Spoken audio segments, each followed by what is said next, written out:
Shalom, selamat pagi, salam sukacita dan damai sejahtera buat kita semua dimanapun saat ini. Pagi hari ini, Jumat 9 Oktober 2020, sebelum kita memulai segala aktivitas dan rutinitas kita hari ini, saya mau mengajak Bapak Ibu serta jemaat terkasih untuk sejenak mendengarkan renungan firman Tuhan yang telah ditetapkan hari ini, yang terambil dari Kisah Para Rasul 14 ayat 3b. Tapi saya akan membacakan ayat 3 secara keseluruhan.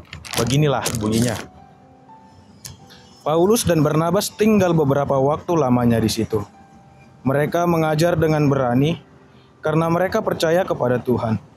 Dan Tuhan menguatkan berita tentang kasih karunia-Nya dengan mengaruniakan kepada mereka kuasa untuk mengadakan tanda-tanda dan mukjizat-mukjizat.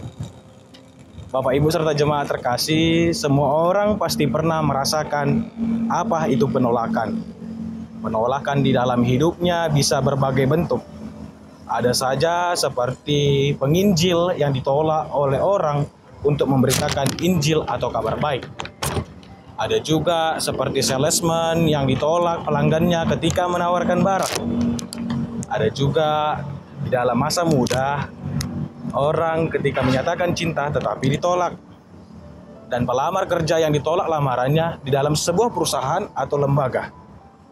Mungkin kalau cuma sekali mengalami penolakan, itu seperti hal yang biasa. Tapi bagaimana ketika kalau itu harus terjadi berulang kali? Pasti percaya diri bisa runtuh. Keberanian untuk mencoba lagi pun sudah tidak ada, dan orang menjadi takut untuk terus mencoba. Dan itu berlaku di dalam segala bentuk penolakan. Begitu pula yang dirasakan oleh Paulus dan Barnabas pada saat melakukan perjalanan misi dalam pelayanan.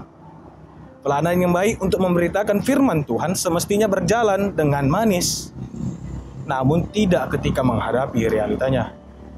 Mengapa dalam pelayanan yang indah dan baik justru menghadapi tantangan dan kesulitan yang berat seperti itu? Kita melayani dengan hati dan motivasi yang tulus dan murni. Kita melakukan pelayanan itu dengan penuh pengorbanan. Kita telah memberikan yang terindah dan terbaik. Namun, kita menghadapi reaksi orang yang tidak sebaik yang kita harapkan, yang kita inginkan, tetapi kita justru mendapat kritikan dan cemoohan dari orang-orang di belakang kita. Daripada hari ini juga kita boleh mendapatkan pelajaran yang berharga bagaimana Paulus dan Barnabas menyelesaikan pelayanan itu hingga akhir. Bapak Ibu serta jemaat terkasih, ketika Paulus dan Barnabas yang di tengah pelayanannya menghadapi tantangan dan rintangan serta perlawanan yang begitu berat, pada ayat renungan hari ini kita dapat melihat beberapa prinsip yang penting sekali dalam pelayanan, dalam pekerjaan, dan dalam hidup kita sehari-hari. Kita juga bisa menghadapi hal yang sama seperti yang dirasakan oleh Paulus dan Barnabas. Tetapi bagi firman Tuhan ini mengajar kepada kita bagaimana untuk kita menjalani hidup dan bagaimana kita melihat pimpinan Tuhan serta campur tangan Tuhan di dalam hidup kita. Mereka mengajar dengan berani karena mereka percaya kepada Tuhan, dan mereka percaya mereka dikuatkan serta dikaruniakan suatu hal tanda dan mukjizat. Paulus dan Barnabas harus menguatkan iman mereka, dan mereka tinggal di situ berapa lamanya. Prinsip yang pertama yang boleh kita lihat adalah tantangan itu tidak membuat mereka pergi dan lari. Kita tidak boleh menjadi naif dan terus menjadi ciut serta berpikir kalau kita percaya Tuhan, segala persoalan akan langsung beres. Tentu tidak. Banyak hal yang kita kerjakan di dalam hidup ini perlu waktu dan proses. Tidak ada hal yang kita jalani yang terus tidak menghadapi kesulitan dan hambatan. Tuhan memelihara hidup kita tidak berarti Tuhan melepaskan kita dari berbagai kesulitan dan pergumulan itu. Prinsip yang kedua yang boleh kita lihat pada renungan hari ini ialah bahwasanya mereka mengajar dengan berani dan Tuhan menguatkan mereka. Hati yang berani ditambah dengan Roh Allah memberikan kita untuk mau melangkah bagi Tuhan.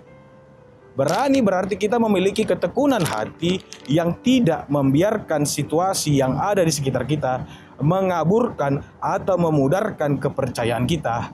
Namun pasti ada hal yang baik setelah melewati tantangan dan kesulitan yang di dalam segala proses kehidupan kita ini.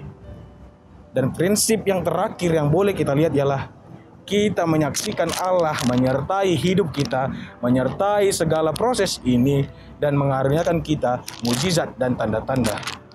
Allah mengaruniakan artinya bukan mereka atau kita yang hebat, tetapi kekuatan dan kemampuan untuk melakukan mujizat itu bukan dari diri kita sendiri, tetapi Allah lah yang memberi kita, Allah lah yang menyalurkan ke dalam diri kita sendiri.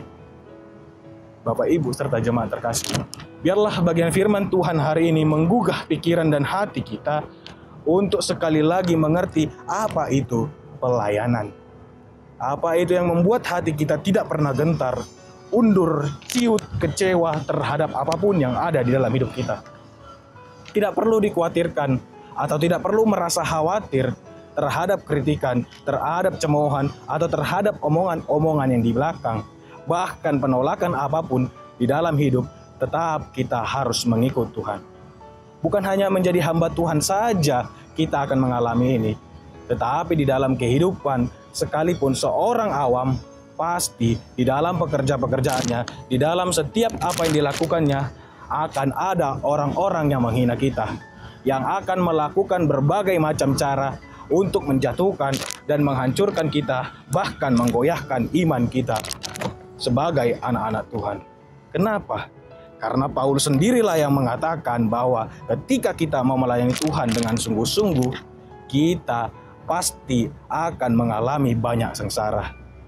Yang perlu kita lihat adalah, yang perlu kita perlukan adalah merubah jiwa kita dan tetap bertekun kepada Tuhan, berani serta percaya.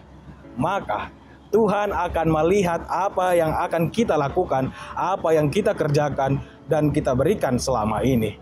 Mujizatnya pasti terjadi, kuasanya pasti luar biasa. Fokuslah kepada rencana Tuhan bagi hidup kita dan pakailah pengalaman kita sebagai batu loncatan untuk menjemput sebuah kesuksesan bersama Tuhan. Amin. Selamat melakukan aktivitas, tetap menjaga protokol kesehatan. Tuhan Yesus memberkati.